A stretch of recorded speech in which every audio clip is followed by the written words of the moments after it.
Bisa, Bisa. tapi jangan di sini karena kalau ini dibuka, Pak, ini akan bergetar. Ini juga ngerasain banget, Bang. Ini hadir semua nih. Kalau yang paling cepat kayaknya itu yang 1 tahun 2 kali. 1 tahun 2 kali. 2 kali tumbang. Maksudnya. Itu paling cepat kayaknya. Nah kalau 1 tahun semacam ular, biasanya ular. Itu kata orang Jawa mengatakan koda. Ular itu tergantung keyakinan diri seseorang. Kalau keyakinannya kita mantap untuk apa yang kita cita-citakan keduniawian, dia akan mengecil. Tapi kalau dalam pikirannya tetap kita harus sukses, dia akan semakin besar ularnya.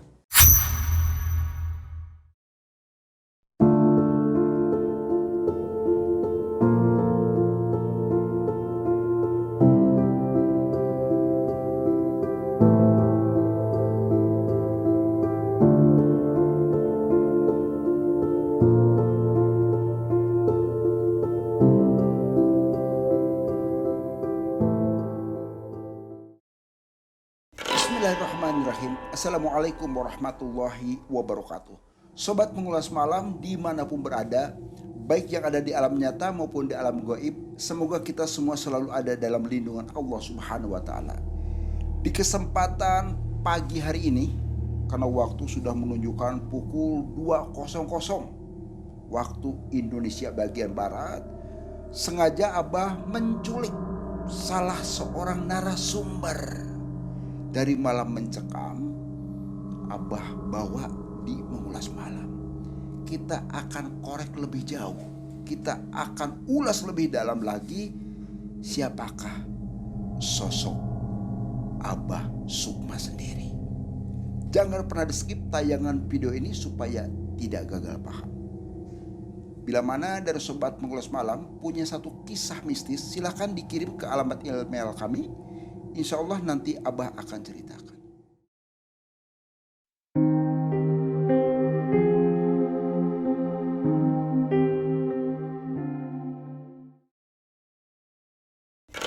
Assalamualaikum Abah.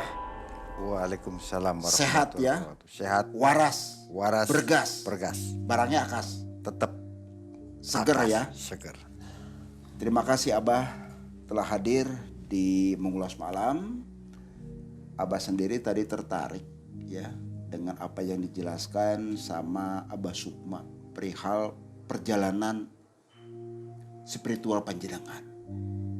Abah tadi nyikapin ini seperti apa sebetulnya perjalanan sampean sendiri sampai kok ada bahasa sampai dia mengatakan saya ini seorang kafir. Bagaimana itu ceritanya?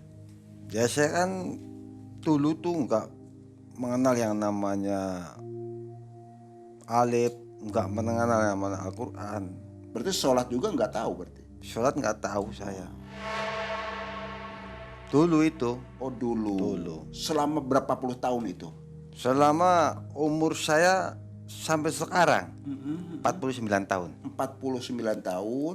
Enggak, waktu tidak bisa belajar, sholat tidak pernah, ya.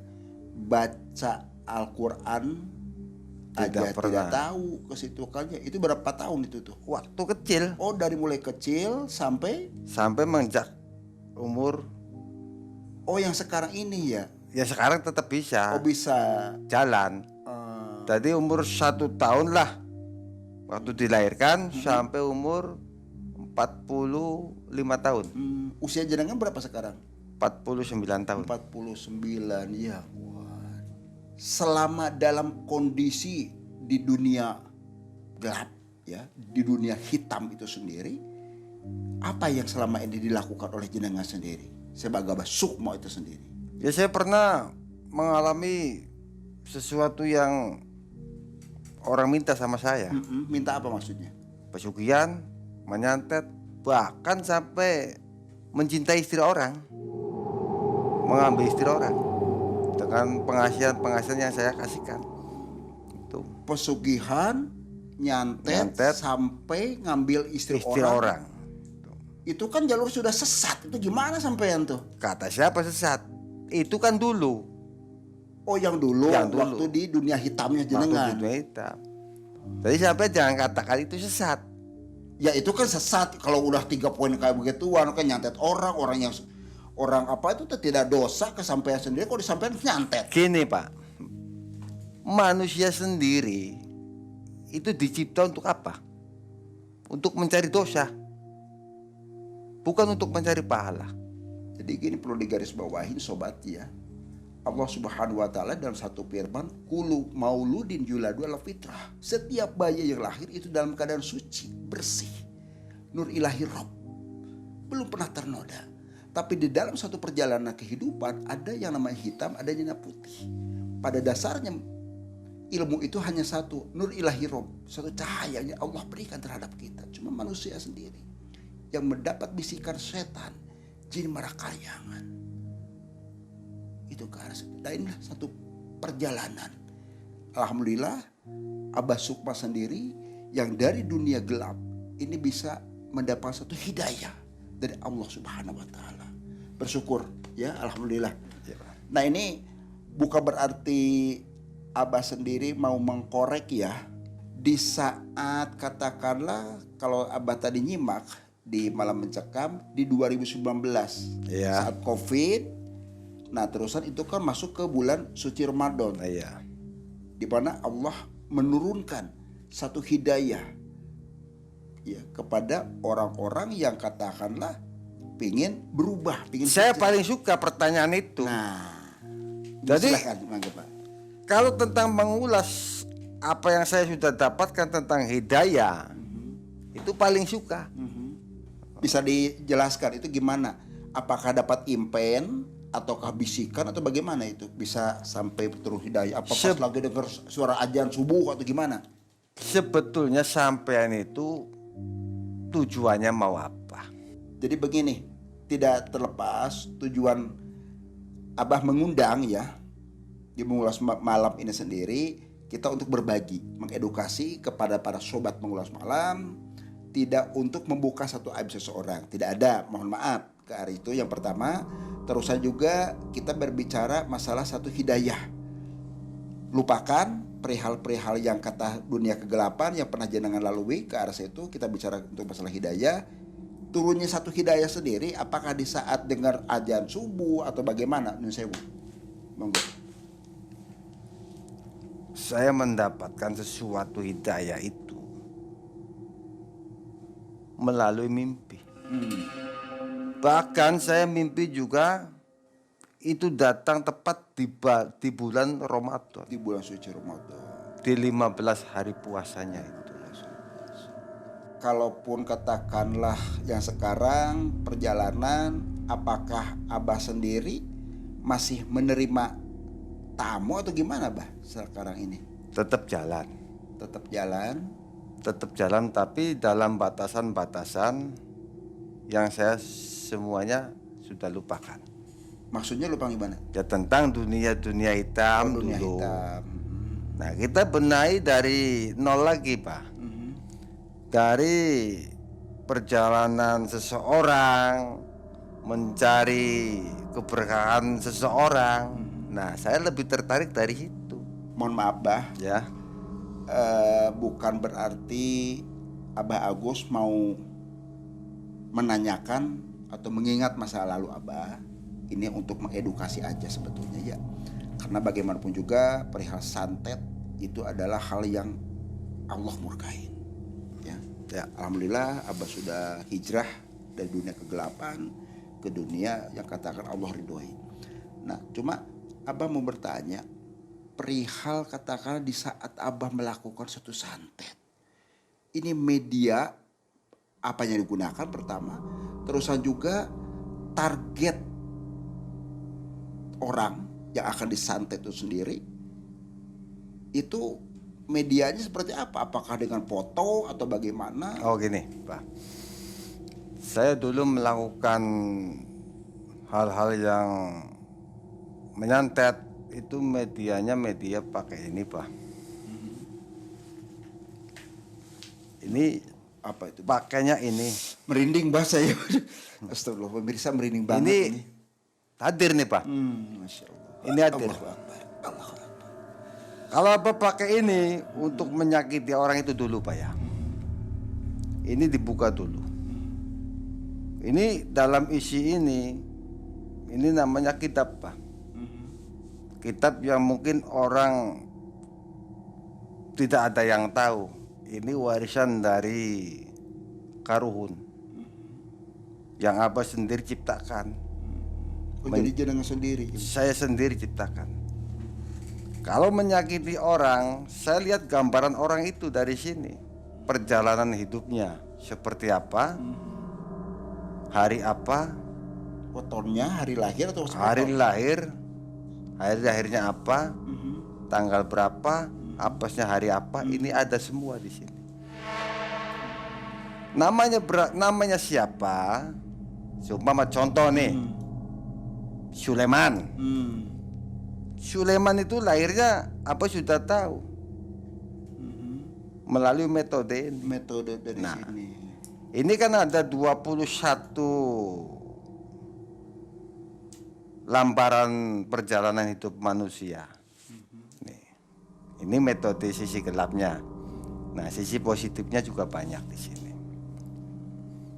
Saya bacakan, tapi kalau Abah ingin mencari yang lebih dalam lagi, ya Abah harus datang ke rumah saya. Oh, ke tempat praktek. Iya. Ini bisa dibuka nggak kalau misalkan itu? Bisa, Bisa. tapi jangan di sini karena kalau ini dibuka Pak, ini akan bergetar.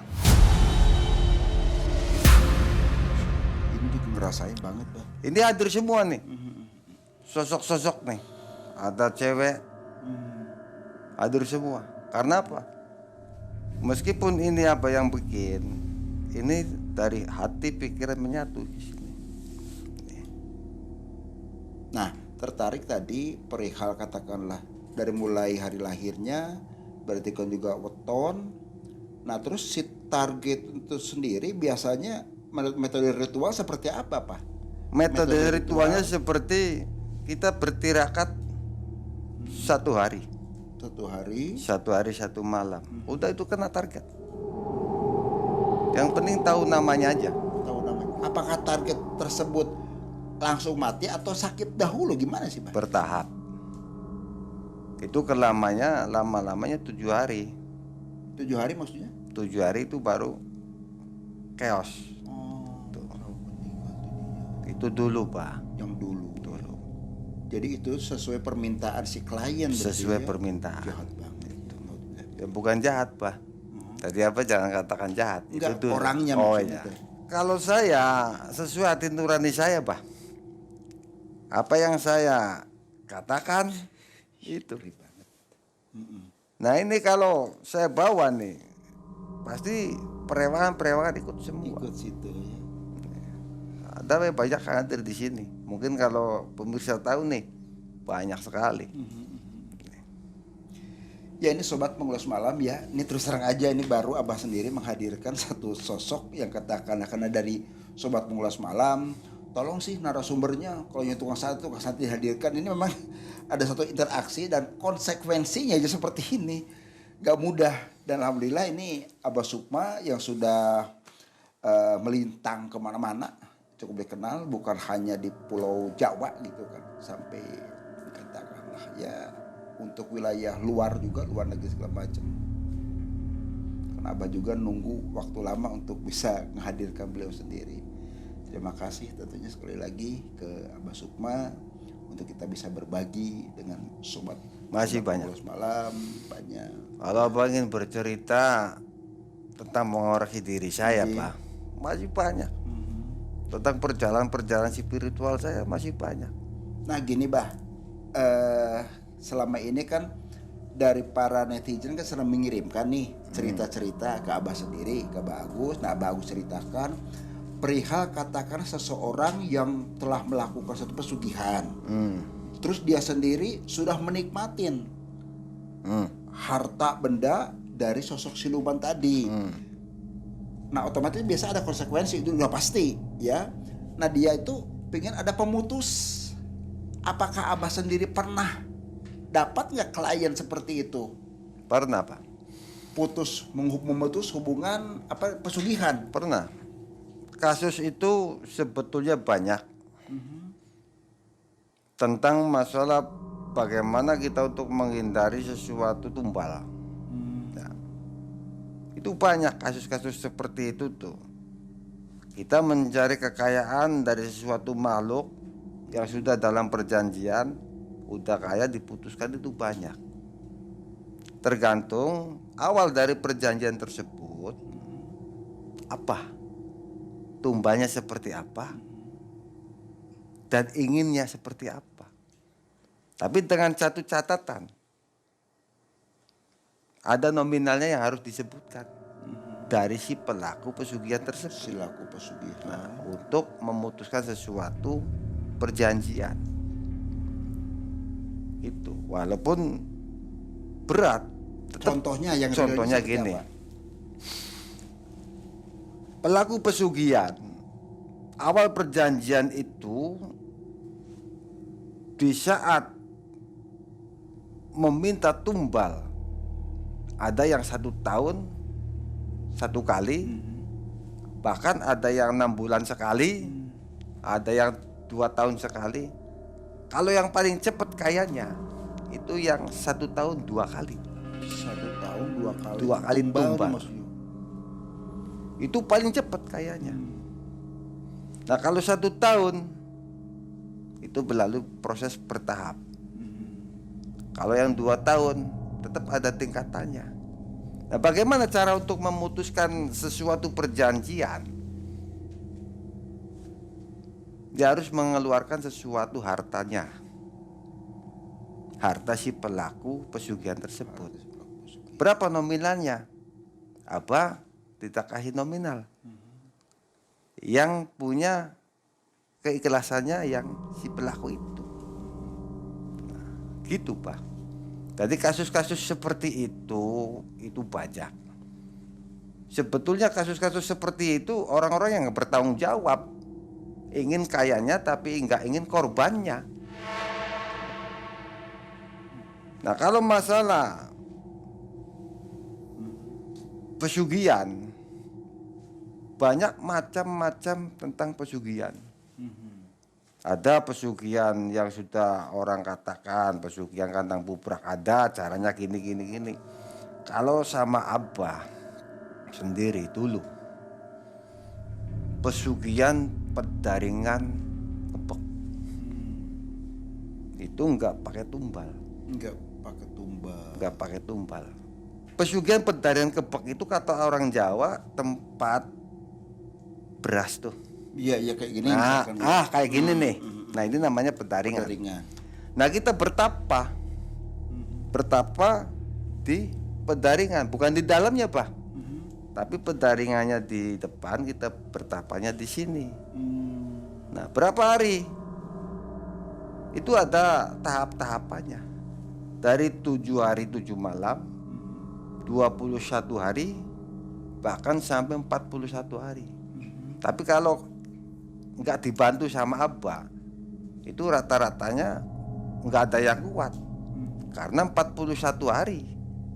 Nah kalau dibantu dengan ritual-ritualnya Abah 7 hari, itu nanti akan menemukan sesuatu yang bisa bikin orang kaget lah. Datangnya sesuatu makhluk itu. Oh, udah hadir sosok makhluk tersebut. Hadir. Dengan ritualnya dia sendiri, makhluk tersebut itu hadir. Seperti apa itu Bah? Sosok makhluk itu tuh Bah? Sosok kalau penunggu pedaringan kebek itu sosoknya satu ular. Itu bisa digambarkan nggak Bah? Gini. Sosok ularnya sendiri Bah? Yang namanya pedaringan kebek itu sebetulnya jarang orang yang tahu. Kebanyakannya kalau orang minta pesugihan ke tempat-tempat keramat. Iya. Ya. Padahal kalau kita dicari di rumah sendiri itu ada Pak. Ya semacam pedaringan kebek itu. Jadi pedaringan seperti Nah, ini. seperti ini. Kayak Abah tadi jelaskan. Di depan kita tirakat di sini 7 hari 7 malam. 7 hari 7 malam. Itu nanti sosok gaibnya akan datang. Puasa nggak di situ tuh? Ya tetap menjalankan ikhtiar puasa. Oh puasa. Puasa ngangsrep atau gimana? Ngasrep. Ngangsrep. Kata orang Jawa ngasrep. Ngangsrep ya. Yang namanya pesugihan pedaring kepek ini Pak, nanti dalam 7 hari 7 malam itu sesuatu akan wujud. Semacam ular. Biasanya ular. Itu kata orang Jawa mengatakan goda. Ular itu tergantung keyakinan diri seseorang. Kalau keyakinannya kita mantap untuk apa yang kita cita-citakan ke duniawian, dia akan mengecil. Tapi kalau dalam pikirannya tetap kita harus sukses, dia akan semakin besar ularnya. Nah, itu satu. Yang kedua nanti akan ada sosok putri cantik, yang gimana orang Jawa mengatakan Dewi Sri. Ya. Nah, Dewi Sri itu sosok yang mempunyai kodam atau karoma dari keberkahan tersebut. Nah, itu 3 ucap yang diucap nang itu, ini saya buka aja nih biar semuanya pemirsa tahu, tapi kalau ada yang melaksanakan silakan, apa tidak menyarankan. Allahumma rubung sari. Nah, itu artinya kita tetap meminta yang sama yang di atas. Satu, sarinya kitaan ini, rubungnya kalau ada orang. Nah, tetap kalau kita jualan pasti dirubung sama orang. Dan sarinya juga hatinya itu tetap membeli. Nah itu. Tapi itu melalui grafik, enggak semudah kita membalikkan telapak tangan. Seperti tetap, makan cabai langsung pedas ya. Tetap melalui proses. Itu yang namanya pesugihan sejati. Itu enggak ada tumbal. Itu satu. Nah, kedepannya kita harus sesuai dengan perjanjian lagi, tidak sampai segitu, tetap ada lagi Pak. Setiap malam purnama kita ritual lagi, tanggal 15-nya kita ritual lagi. Ritualnya dengan cara apa? Ya dengan cara mencuci itu pakai kembang. Cuci apa itu? Pedaringannya dicuci. Pedaringan dicuci pakai bunga, bunga mawar itu. Selain mawar nggak mau, Dewi Srinya dicuci pakai bunga mawar. Terus di dalamnya setiap malam purnama itu berasnya itu diganti buat masak, ganti yang baru. Nanti malam purnama lagi diambil lagi buat masak. Jadi itu. Berasnya ada di sini, ada di sini. Jadi bahan material beras ini buat masak. Tapi satu purnama sekali. Kita setiap hari kita tetap beli. Nah itu perjalanannya kayak gitu. Berarti sarinya dari sini, dari siji begitu ya. Tergantung kita itu polanya apa nih. Kalau mau jualan ya ambil dari sini. Gitu. Nah, sarinya dari itu sini. yang namanya rubung sari. Kalau kita mengatakan Allahumma rubung sari tinasian. Kalau tinasian asih. Nggak ada orang yang kasih sama saya. Kalau kita jualan, tinggal Pak beli, tetap beli. Yang namanya Allahumma rubung sari. Tapi itu apakah masuk ke masalah ilmu hitam atau putih nih Bang? Itu masalah hitam dan putihnya tergantung pada diri kita sendiri Pak. Tapi itu metode dari pesugihan, itu pesugihan yang tidak memakan korban. Tidak memakan korban. Itu pesugihan asli dari leluhur. Berarti bisa dikatakan pesugihan putih itu. Kalau masalah korban harus kepala kerbau, harus orang tua, anak, ya itu urusannya sama yang lain. Itu. Jadi untuk sobat pengulas malam, apa yang baru saja disampaikan oleh Abah Sukma sendiri, ya perihal katakanlah pesugihan, pendaringan, kebak, ya Bah ya. Ini memang mengacu kepada ilmu leluhur para sesepuh-sesepuh zaman dahulu. Pendaringan sekarang ini sudah hampir punah.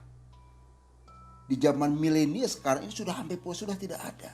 Dan memang apa yang disampaikan oleh Abah Sukma sendiri, ini bahasa pesugihan sendiri, ini sebetulnya bukan pesugihan ke hal yang negatif. kalau orang berbicara pesugihan itu seakan mendapatkan uang secara instan dengan konsekuensi ada tumbal. Tapi ini adalah yang dijelaskan oleh Abah Sukma, ilmu leluhur zaman sesepuh-sepuh kita dulu. Ada bahasa Dewi Sri tadi. Di situ pun pasti ada sesaji, ada air segala macam di gelas, kopi segala macam. Memang itu dikembalikan kepada menurut keyakinan masing-masing. Dan sampai sekarang pun ini masih ada melestarikan satu unsur budaya. Sebetulnya berkaitan dengan masalah budaya itu seperti itu. Betul ke situ, Bah, ya? Betul. Ini kita perlu perjelas, Betul, ya. Betul. Karena jangan sampai nanti ada yang keliru dari Sobat Mula semalam, kok pesugihan enak pisan. Ada pesugihan putih tanpa tumbal, saya juga mau katanya. Kali jangan sampai keliru seperti itu. Betul, betul. Ya. Nah, tertarik lagi. Abah Sukma apakah pernah tidak menemani seseorang untuk melakukan suatu pesugihan? Misalkan nih, Bah, saya tuh minta diantar sama Abah, misalkan ke Pelabuhan Ratu nih, ya, atau misalkan ke salah satu tempat yang konon katanya di situ itu cara mendapatkan uang secara instan itu cepat. Abah sebagai medianya yang Pernah. mengantar. Gimana, Bah, bisa cerita? Pernah. Jadi gini, saya luruskan tentang pesugihan ya. Kalau pesugihan itu yang apa pernah mengantar, itu nggak seperti orang bercerita, Pak, bahwa kita datangnya uang instan, enggak. Harus melalui tahapan-tahapan sesuai apa yang dikerjakan setiap hari orang itu. Nah, nanti yang membantu itu makhluk-makhluk yang sudah dalam perjanjian. Dari perjanjian. Nah itu. Jadi kalau kita sesuatu ingin pesugihan, enggak semestinya satu hari dapat uang banyak, enggak. Harus melalui tahapan-tahapan dulu. Kita kerjanya apa dulu, urusannya apa dulu. Enggak seperti kita nganggur dapat uang banyak itu. Dari langit turun gitu Enggak kan? ada. Enggak ada. Setan juga punya etika. Namanya setan ya. Perlu dikeprek, Bah, setan, Bah. Ya iya, nggak mungkin setan nggak kerja nggak langsung dikasih uang orangnya, nggak mungkin. Setan juga punya etika. Itu, Pak. Pernah satu pasien, Bah, saya ingin pesugihan. Abah bisa enggak? Abah cuma bisa mengantarnya. Kemana, Pak? Ke suatu tempat. Saya nggak sebutkan namanya. Iya, iya. Nah di situ mintanya instan. Ya nggak ada. Tetap ditanya kerjanya apa, usahanya apa, nanti ritualnya seperti apa. Nah yang membantu untuk menjalankan rezekinya itu barang-barang yang sudah dalam perjanjian semacam goib, jin, itu Pak. Yang membantu jalannya kelancaran usahanya si pelaku itu. Misalkan warung makan nih, rumah makan, warung kecil, bisa jadi rame ke situ. Itu berproses tetap ya. Itu tetap melalui tahapan-tahapan. Tukang bakso cuanki dari tanggungan begini Ya dipikul. coba kalau Abah pikir secara jernih nih Pak ya. Kita seumpama minta pesugihan, terus saya nggak kerja, Iya, iya.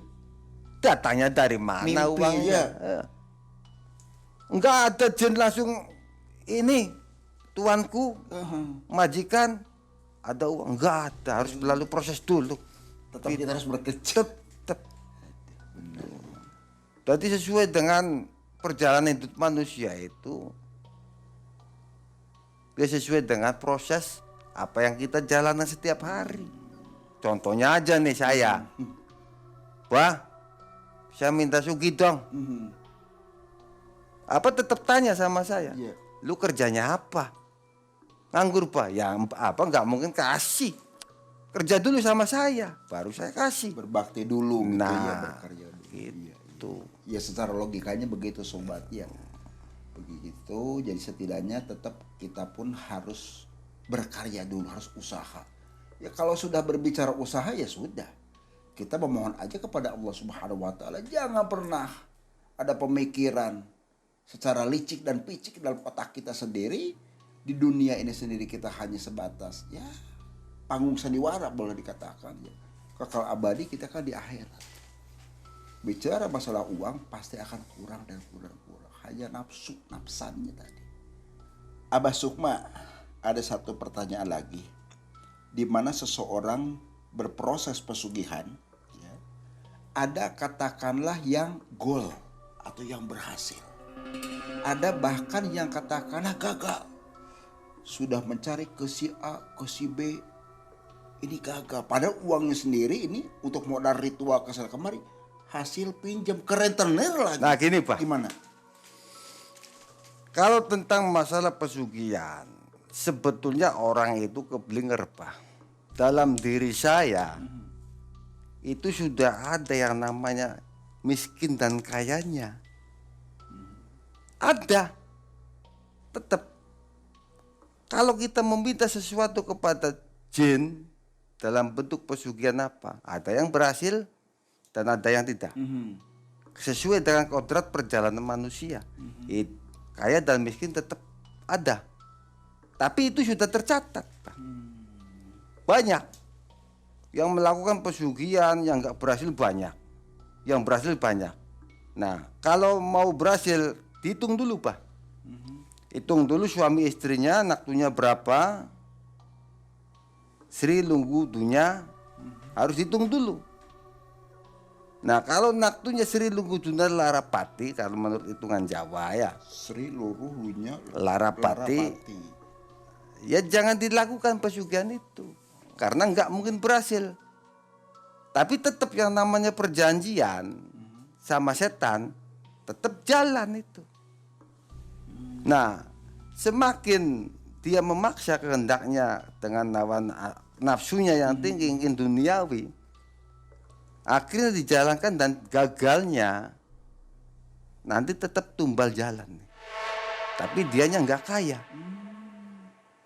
Itu kasus-kasus seperti itu tuh banyak. Nah makanya kalau kita ingin mencari kekayaan dengan perewangan-perewangan yang orang katakan itu pesugihan, kita harus dihitung dulu naktu lahirnya, suami istrinya, harus dihitung dulu. Nah hitungan Jawa itu penting untuk kemajuan, kelancaran sesuatu usaha. Banyak yang seperti itu tuh banyak. Habis semua, anaknya habis, orang tuanya habis. Kaya beli. Kaya enggak. Wah, malah catakan. Malah garuk. Nah kayak gitu Pak. Jadi kalau kita melakukan sesuatu yang sudah menyimpang dari apa yang sudah digariskan kehidupan manusia, kita harus berhati-hati. Tapi saya tidak menyalahkan sesuatu syir, hasrat, hawa nafsu yang ada dalam diri manusia itu. Satu ya tetap duniawi, harta benda harus kecukupan. Tapi kita tidak menyadari ke depannya itu kita berhasil dan tidaknya. Keberhasilan hak prerogatif Allah Subhanahu wa taala. Tetap satu Manusia tunggal. wajib. Tetap satu tunggal. Yang kuasa yang menentukan. Yang kuasa. Untuk sobat dimanapun saudara-saudaraku berada, untuk pesugihan jangan kamu lakukan. Jalani apa yang sesuai dengan kodrat manusia. Jalani sesuai dengan perjalanan hidup. Jangan mencari sesuatu yang akan merugikan keluarga kita nanti. Terima kasih Abah Sukma telah berbagi kisahnya ya, Sama-sama. dengan Sobat Mulas Malam. Abah Agus mendoakan ke Abah Sukma sendiri, semoga Abah Sukma ini selalu istiqomah dalam menjalankan satu ibadah. Amin. Perbanyak nanti kita istighfar ya, dan juga perbanyak sholawat dan perbaiki sholat. Insya Allah pidunya wal akhirah. Amin. Ya, diselamatkan dan semoga kita pun menjadi orang-orang yang husnul khatimah kelak di Amin, hari. Ya, itu ke situ. Terima kasih ya. Sama-sama. Lagi. Sobat Mulas Malam, alhamdulillah apa yang tadi dijelaskan oleh Abah Sukma sendiri kita ambil unsur yang positifnya. Jangan pernah kita terbujuk rayu oleh gangguan setan jin yang Allah kutuk. Berbicara masalah harta di dunia ini, memang kita tidak pernah akan rasa cukup, tidak pernah akan rasa cukup. Apa yang didapat kita harus perbanyak syukur. Nikmat apa lagi yang engkau akan dustakan?